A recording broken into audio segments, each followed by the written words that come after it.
आज आपको एहसास के सफर पर लिए चलते हैं।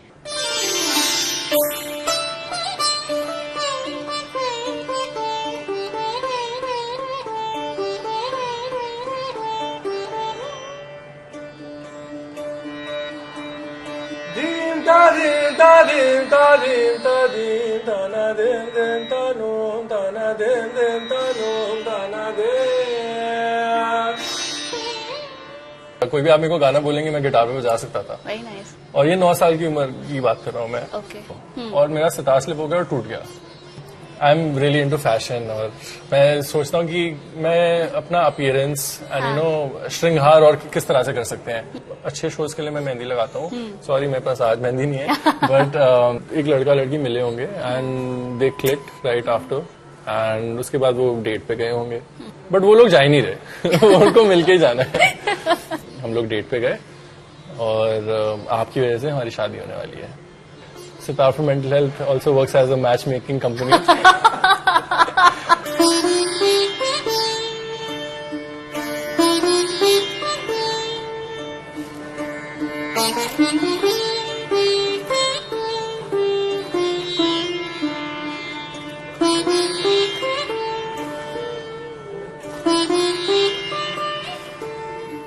नमस्कार, स्वागत है आपका। मैं हूं आपके साथ गुंजन। संगीत की दुनिया में कुछ ऐसे कलाकार होते हैं जो आपकी रूह को छू जाते हैं और ऐसे ही सोशल मीडिया सेंसेशन हमारे साथ में है ऋषभ रिखीराम शर्मा। बहुत बहुत स्वागत आपका।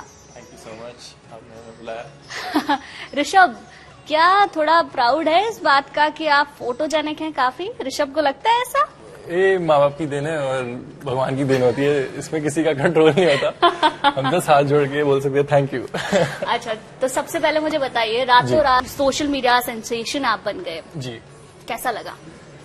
सी वही मुझे लगता है कि लोगों को लगता है कि रातों रात हुआ है but you know there is a lot of effort और प्रैक्टिस जाता है इसमें। You know I have been playing since the age of 10। तो मेरे पिताजी ने मेरे को स्टार्ट कराया था सिखाना सितार। 10 साल का था मैं और 16 साल से आई हैव बीन परफॉर्मिंग। तो हर साल की मेहनत होती है, हर साल प्रोग्रेस होती है, फिर जाके बट कुछ पॉइंट्स आते हैं जहाँ फटता है और फिर नीचे भी आता है। So I am so used to it but इस बार तो ऊपर ऊपर ऊपर ऊपर हो रहा है। सो बस भोलेनाथ की कृपा है।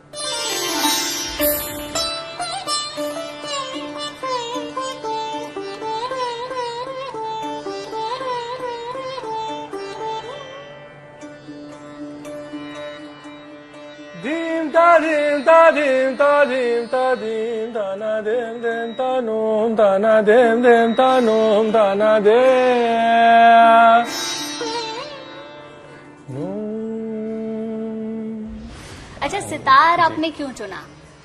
आई फील लाइक सितार ने मुझे चुना रादर देन मैंने सितार को चुना। तो मैं भी अपने आप को कुछ समझता भी नहीं हूँ कि मैं सितार चुन सकता हूँ। आई थिंक ये कॉलिंग ऊपर से ही आती है। सितार एक्चुअली मैंने स्टार्ट करा था गिटार पे क्योंकि लाइक एवरी अदर स्टूडेंट हमें गिटार कूल लगता था तो हम लोगों ने गिटार पकड़ लिया और I got pretty good at it. मैं मतलब अच्छा खासा उस पर बजाने लगा था। कोई भी आप मेरे को गाना बोलेंगे मैं गिटार पे बजा सकता था। और ये 9 साल की उम्र की बात कर रहा हूँ मैं। और मेरे जो माँ बाप थे उनका इंटरेस्ट था कि वो मेरे बड़े भाई मुकुल को सिखाए। तो ऐसा प्लान ही नहीं था कि मेरे को सिखाना उन्होंने। तो मुझे तो टच ही नहीं करने देते सितार। तो उसमें when someone tells you to not do something आपको और मन करता है करने का। तो मेरे साथ वही हुआ और वो रिवर्स साइकोलॉजी काम आ गई। And I feel and the moment I held the sitar, उसका जो ब्राइटनेस, द टोन, जो उसके ओवरटोन्स आते हैं, आप एक नोट बजाइए तो 4 नोट और बजते हैं साथ में। So there was I felt like it's a whole orchestra, not just an instrument, and it has opened so many doors musically for me that I was like, this is the instrument for me, and I want to play this.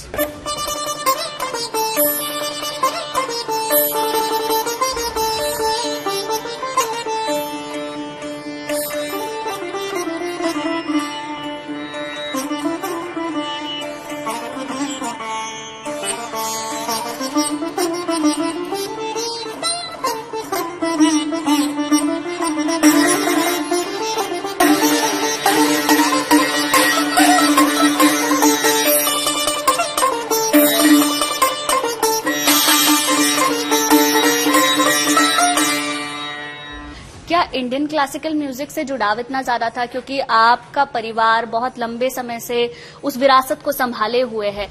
मुझे सबसे ज्यादा लगाव music से तब हुआ जब मैं country से बाहर गया, और फिर जब when you are away from home आप घर को और मिस करते हो और रियलाइज करते हो कि हमारा कल्चर कितना रिच है.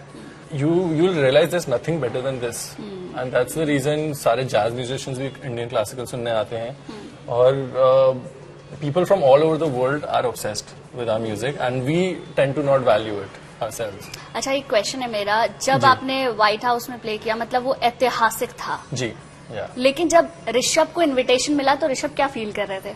मैं आपको सही बताऊं, मैंने मना कर दिया था. मना कर दिया था? क्यों?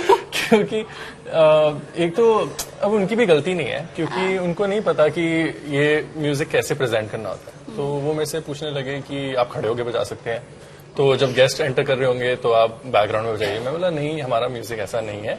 हमारा बैकग्राउंड म्यूजिक तो बिल्कुल होता ही नहीं है. अभी हमारा एकदम फोकस लिसनिंग वाला म्यूजिक है. आप आंख बंद करें, ध्यान लगाएं और तब सुनिए. एक प्रॉब्लम थी कि वहां पे हम राइजर भी नहीं सेटअप कर पा रहे थे, क्योंकि प्रेसिडेंट की स्पीच थी राइट आफ्टर माई परफॉर्मेंस. तो मेरे को उनको बताना पड़ा कि हैज टू बी, सरस्वती माँ का हम लोग वंदना कर रहे हैं, तो has to be above ground. हम जमीन पे बैठ के नहीं कर सकते. तो फिर उन्होंने अच्छा एक बेंच अरेंज करा, तो वो भी ऐसे हो गया कि ये कौन बच्चा है जो व्हाइट हाउस को मना कर रहा है. मैं मना नहीं कर रहा हूँ, आई एम जस्ट एम्बेसडरिंग, क्योंकि मैं रविशंकर जी का चेला हूँ, तो I have to present music in the right manner.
Pandit Ravishankar ji के शागिर्द हैं आप, यंगेस्ट जी.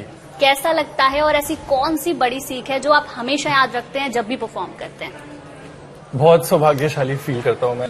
और उन्होंने मेरा ऐसी YouTube से कोई वीडियो देखा और उसमें उन्होंने देखा ऋषभ रिखीराम शर्मा. तो रिखीराम पढ़ के वो कहते हैं अरे, फिर मेरे पापा को फोन लगाया, उनका नाम संजय रिखीराम है. तो कहते तुम्हारा लड़का तो नहीं है? कहते हाँ गुरुजी मेरा ही लड़का है. तो कहते अरे अच्छा है, बहुत अच्छा बजा रहा है, इसको लेके आओ जब मैं दिल्ली आऊंगा. तो वो यूके में थे उस टाइम, फिर वो दिल्ली आए. तो उसके बाद फिर उन्होंने मेरे से सुना, फिर थोड़ी करेक्ट करी, कहते ये तिलक का बहुत गलत बजा रहे हो तुम.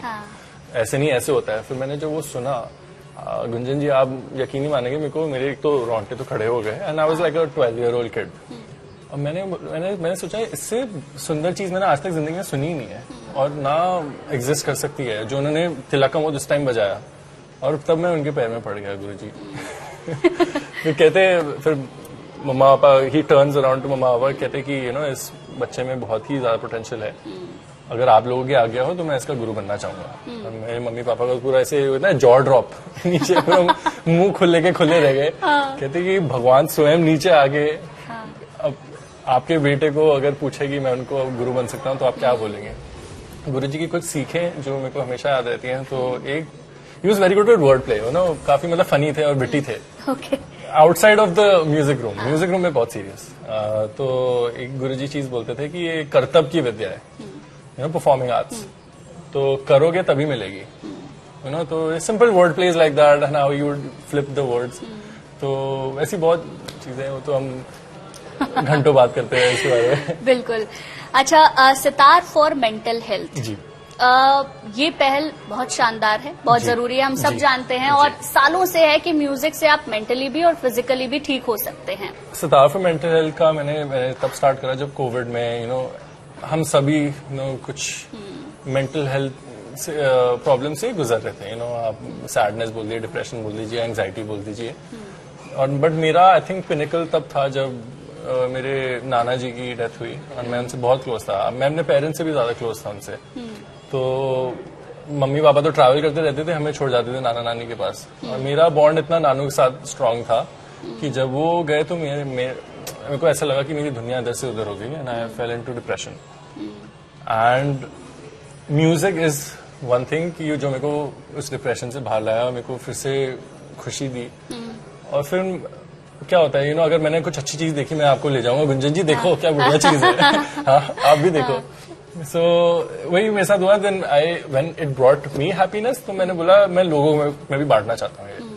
तो और फिर हम लोग क्लब हाउस पे, इंस्टाग्राम पे सेशंस करते थे, और फिर हम मेंटल हेल्थ की भी चर्चा करते थे उसके बारे में। फ्री सेशंस करते हैं? जी, फ्री सेशंस हम लोग करते थे। कोई मुझे ऐसा कोई लेना नहीं था, ना देना था। although people were having like subscriptions this and that, but मेरा वो कुछ नहीं था। और मेरे को कोई उसमें भी होता है ना इंस्टाग्राम पे कि लोग पैसे भेज देते हैं आपको, कुछ वो बैज ले लेते हैं। मैं बोला प्लीज मत लो, इससे अच्छा किसी गरीब को दे दो, मेरे पास सब भगवान का दिया है। मैं बस ये करना चाहता हूँ, इसलिए कर रहा हूँ, मैं पैसों के लिए नहीं कर रहा हूँ। तो ऐसा कभी हुआ है कॉन्सर्ट में जा रहे हैं और आपके साज का मिजाज नहीं, आज नहीं?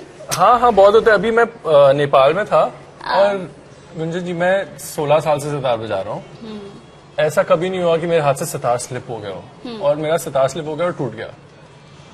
एंड थैंक गॉड मेरे my father was with me, तो उन्होंने ही उनका ही बनाया सितार है। कुछ सैंड पेपर से करा, कुछ करा और जोड़ दिया। और उनकी वजह से मैं बजा पाया। और प्ले हुआ प्रॉपर? बिल्कुल, कोई जरा सुर इधर से ना। इवन दो हमारा कॉन्सर्ट था ओपन एयर में था, बिल्कुल नेपाल की ठंड में। मेरे को तो इतना ठंड था कि मेरे को अपने हाथ नहीं फील हो रहे थे, बट सितार इधर से उधर नहीं हुआ। अच्छा, एक चीज मैंने आपको जितना सुना है ना, जब भी आप परफॉर्म करते हैं हाथों में मेहंदी होती है, कोई रिचुअल है ये? मेहंदी का ऐसा है, ये I am really into fashion, और मैं सोचता हूँ कि मैं अपना अपीयरेंस एंड श्रृंगार और किस तरह से कर सकते हैं जिससे और डेकोरेटेड हो, क्योंकि हमारा म्यूजिक इतना डेकोरेटेड है। सो एस्थेटिक भी डेकोरेटेड होनी चाहिए उसके साथ साथ। तो मैं सोचता हूँ, पहले तो मैं सोचा था टैटू कराऊं, मैंने बोला टैटू नहीं कराना चाहिए, बिकॉज एक तो आप ब्लड नहीं डोनेट कर सकते, there is a lot of things that happen कि टैटू और डिजाइन भी नहीं चेंज कर सकते। मैं सोच रहा था कि टेम्पररी टैटू कराएं, फिर वो भी आपके ब्लड में घुल जाता है। So that's also not a viable option. तो फिर मैं रिसर्च करने लगा कि हम टेम्पररी टैटू की, फिर मैं मेहंदी में आया। फिर देखा कि मेहंदी की मेडिसिनल प्रॉपर्टीज भी कितनी है। Mehndi is good for your skin actually. तो अब हम क्या करते हैं, हम every show we do a different design. तो अगर, और मैं स्पेशल अच्छे शोज के लिए मैं मेहंदी लगाता हूँ। सॉरी मेरे पास आज मेहंदी नहीं है, बट जैसे कोई जैसे दिल्ली में शो हो रहा है, बड़ा शो हो रहा है, सो आई वुड। मैंने आपको देखा है जितना भी वीडियोस आपके देखे हैं, सब में आपने लगाया। बिल्कुल बिल्कुल। और यूजुअली होता है त्रिशूल होता है, उसमें थर्ड आई होती है, शिवलिंग होता है। सो बस वो अपनी एनर्जी, हम लोग शिव जी से कुछ थोड़ी एनर्जी बोरो करते हैं, और जितना कुछ हमसे बच जाए उसकी प्रार्थना करते हैं स्टेज पे, and that's pretty much it. Om नमः शिवाय, ओम नमः शिवाय, हर हर बोले नमः शिवाय।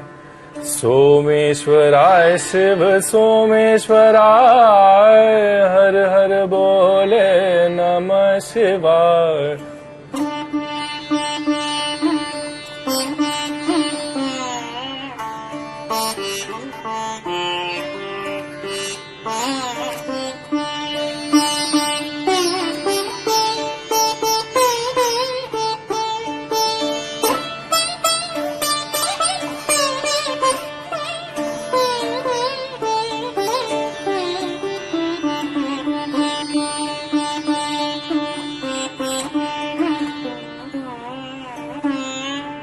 अच्छा, ऐसा कोई रिएक्शन फैन की ओर से जो हमेशा याद रह गया हो, मतलब जो रहता है कि आपको कि वाओ, मतलब ये बहुत अच्छी स्टोरी आपने पूछी।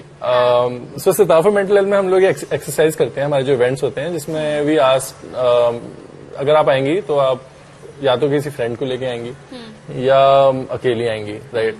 तो हम क्या बोलते हैं कि आपके जो पीछे बैठा होता है ना, तो उनसे आप बात करें and make them your friend.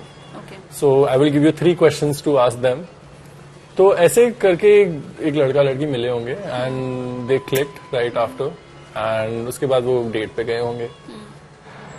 और फिर मैं आई थिंक बैंगलोर में था. हाँ, और फिर बैंगलोर में मैं नेक्स्ट ईयर फिर से आया, तो दोनों साथ आए इस बार.